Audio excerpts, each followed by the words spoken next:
Bismillahirrahmanirrahim. Bayangkan Bapak Ibu sekalian, seandainya kisah ini terjadi pada diri kita masing-masing, kuatkah iman kita? Istiqomahkah kita? Maukah kita menjalankan perintah Allah Subhanahu wa taala yang seperti macam itu? Tetapi Nabiullah Ibrahim adalah hamba yang taat dan patuh kepada Allah Subhanahu wa taala. Beliau yakin dengan seyakin-yakinnya bahwasannya ini adalah ujian dari Allah Subhanahu wa taala. Ujian apakah beliau lebih memilih Allah atau lebih cinta terhadap anaknya? Namun karena iman dan keyakinan Nabiullah Ibrahim alaihissalam tadi, Nabiullah Ibrahim bisa melaksanakan perintah Allah Subhanahu wa taala, yaitu menyembelih putranya Ismail alaihissalam. Pada awalnya, pada malam 8 Zulhijjah, Allah datangkan mimpi kepada Nabiullah Ibrahim. Allah datangkan mimpi menyembelih putranya Ismail alaihissalam. Namun Nabi Ibrahim alaihissalam masih ragu, apakah benar datangnya mimpi ini dari Allah Subhanahu wa taala ataukah mimpi ini bisikan dari syaitan. Karena ragu pada tanggal 8 Zulhijjah, maka pada tanggal 8 Zulhijjah kita kenal dengan namanya hari Tarwiyah. Kemudian karena keraguan tadi, pada malam 9 Zulhijjah Allah datangkan lagi mimpi kepada Nabiullah Ibrahim alaihissalam. Mimpi yang sama Allah datangkan, yaitu diperintah untuk menyembelih putra kesayangannya. Beliau yakin setelah 2 kali didatangkan oleh Allah Subhanahu wa taala mimpi, beliau yakin bahwasanya mimpi ini adalah dari Allah Subhanahu wa taala. Beliau katakan kepada Nabiullah Ismail alaihissalam, "Ya bunayya, inni ara fil manam." Wahai anakku sayang, bahwasanya aku melihat pada mimpiku bahwasanya aku diperintah menyembelihmu. Biasanya Bapak Ibu sekalian, dalam bahasa Arab itu seorang ayah memanggil anaknya dengan panggilan ya bani. Tetapi karena kecintaan Nabiullah Ibrahim alaihissalam kepada putranya Ismail, beliau memanggil dengan kata-kata ya bunayya. Artinya kalau ditafsirkan, wahai anakku sayang, orang yang paling aku sayang di antara orang-orang yang tersayang. Jadi karena sangat kecintaannya, beliau memanggil putranya dengan panggilan ya bunayya, bukan dengan panggilan ya bani. Dikatakan kepada putranya, inni ara fil manam anni azbahuka, bahwa sesungguhnya aku melihat pada mimpiku aku diperintah untuk menyembelihmu. Nabiullah Ibrahim alaihissalam tidak langsung mengatakan kepada Ismail untuk memaksanya untuk disembelih, tetapi menanyakan terlebih dahulu, ma'asyiral kaum muslimin yang berbahagia, fanzur madza tara, maka pikirkanlah bagaimana pendapatmu, kata Nabiullah Ibrahim. Lalu karena kesabaran tadi, Nabiullah Ibrahim meminta anak yang soleh, akhirnya dikaruniai anak yang soleh. Lalu apa jawaban oleh Ismail alaihissalam? Berkata Nabiullah Ismail, ya abatif al ma tu'mar satajiduni insyaallahu minas sabirin. Berkata Nabiullah Ismail alaihissalam, wahai ayahku sayang, kerjakanlah apa yang diperintahkan oleh Allah Subhanahu wa taala. Insyaallah engkau akan mendapatiku termasuk orang-orang yang sabar. Sama seperti tadi, Nabiullah Ibrahim memanggil anaknya dengan panggilan ya bunayya, panggilan kasih sayang. Lalu Nabi Ismail memanggil ayahnya dengan panggilan ya abati, bukan panggilan ya abi. Ya abi ini biasa lumrah kita pakai, lumrah dalam bahasa Arab. Tetapi ya abati sama maknanya seperti ya bunaya, wahai ayahku sayang, orang yang paling aku sayang di antara orang-orang yang tersayang. Jadi sangat kecintaan dua orang ayah kepada anak, sehingga beliau lebih memilih untuk melaksanakan ibadah kepada Allah Subhanahu wa taala. Tak hanya sebatas kecintaan kepada anak, tetapi perintah Allah Subhanahu wa taala harus kita dahulukan. Dialog antara Nabiullah Ibrahim alaihissalam dan Nabiullah Ismail alaihissalam diabadikan oleh Allah Subhanahu wa taala dalam Quran surat As-Saffat ayat 102. Allah mengabadikan perintah ini. Allah mengabadikan sejarah ini, peristiwa ini Allah abadikan dalam Quran. Allahu Akbar, Allahu Akbar, Allahu Akbar.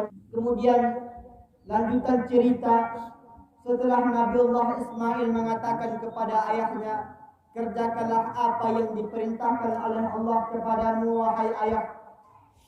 Lalu ketika hendak menyembelih Nabiullah Ismail alaihissalam, Nabi Ibrahim tak tega melihat putra kesayangannya disembelih. Kita pun tak tega rasanya, Bapak Ibu sidang jemaah rahimakumullah. Anak kita sembelih, tak tega rasanya. Kemudian apa kata Nabiullah Ismail alaihissalam? Wahai ayah, tutuplah kepalaku dengan kain. Lalu Nabiullah Ibrahim menutup kepala Nabi Ismail dengan kain. Lalu setelah pisau yang tajam sampai kepada lehernya Nabi Ismail alaihissalam, Allah mengganti hewan dari surga. Allah datangkan, yaitunya sebuah kibas yang gemuk. Lalu Allah berdirikan Nabiullah Ismail alaihissalam di samping Nabiullah Ibrahim. Tak jadi Nabiullah Ismail tersembelih. Yang disembelih itu adalah hewan dari surga, yaitunya kibas yang gemuk. Ini adalah awal peristiwa kurban.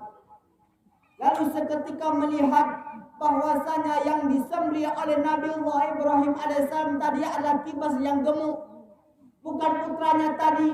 Melihat putranya Ismail alaihissalam berada di sampingnya, keluar dari katanya, keluar dari mulutnya, berucap Allahu Akbar, Allahu Akbar, Allahu Akbar, memuji Allah Subhanahu wa taala, membesarkan Allah Subhanahu wa taala. Allah Maha mendengar, Allah As-Sami', Allah Maha melihat, Allah Al-Basir, Allah mendengar, Allah melihat peristiwa Nabiullah Ibrahim alaihissalam ini. Lalu apa kata Allah kepada para malaikat? Wahai malaikat, lihatlah wahai malaikat, dua orang hambaku yang aku uji imannya, yang aku uji ketakwaannya, apakah benar lebih memilihku atau lebih kecintaan kepada anak, atau anak kecintaan kepada ayah? Tetapi benar-benar wahai malaikat, hamba ini memanglah hamba yang taat kepada Allah Subhanahu wa taala, kepada malaikat. Lalu keluar juga ucapan dari mulut malaikat, la ilaha illallah wallahu akbar, Allahu akbar walillahil hamd. Ini adalah sejarahnya kurban, ini adalah peristiwanya, awalnya takbiran. Masyarakat muslimin sidang jemaah rahimakumullah, ini adalah poin yang kedua, yaitu ketawakkalan Nabiullah Ibrahim alaihissalam. Kemudian yang terakhir yang bisa kita petik dari sejarahnya, yaitu nilai ketauhidan. Bagaimana mendahulukan Allah Subhanahu wa taala itu lebih penting daripada keluarga, lebih penting daripada dunia. dunia ini hanyalah sementara, sedangkan akhirat selama-lamanya.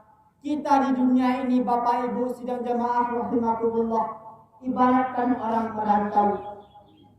Kita orang Minang pasti tahu bagaimana dengan yang merantau. Merantau itu pergi kita ke kampung orang, yang kita cari adalah bekal menuju kampung kita, bekal untuk menuju pulang kampung. Begitu juga kita di dunia ini, yang kita cari adalah bekal menuju pulang kampung yang abadi, yaitu akhirat Allah Subhanahu wa taala. Harus kita tanamkan ketauhidan, harus kita kokohkan ketauhidan kita, bahwasanya kita harus lebih mendahulukan Allah Subhanahu wa taala dibandingkan apapun itu namanya. Masyaallah kaum muslimin rahimakumullah. Marilah kita renungkan kembali. Mari kita berserah diri kepada Allah Subhanahu wa taala. Kita renungkan kembali peristiwa Nabiullah Ibrahim dan Nabiullah Ismail alaihissalam.